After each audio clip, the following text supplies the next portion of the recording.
how would you describe the way in which these ideas are indeed radical?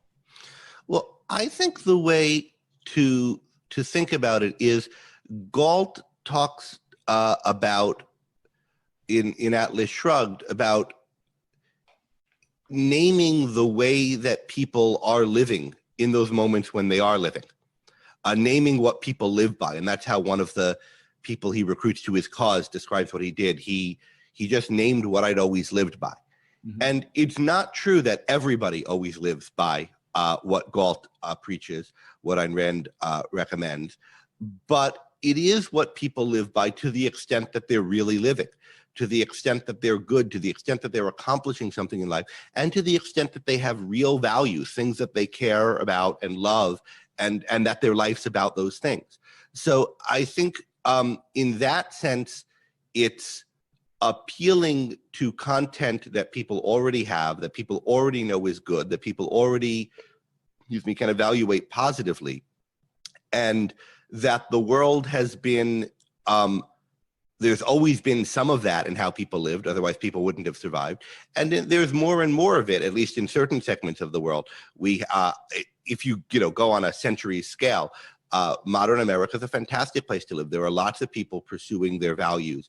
There's Silicon Valley and the whole Silicon Valley mindset. There's more and more people feeling empowered and thinking that they should be. So in that sense, there's something in all human beings, and especially in modern American and more broadly Western culture, that we're picking up on, or Ayn Rand is picking up on. And I think we have to acknowledge that and own that and direct people towards that.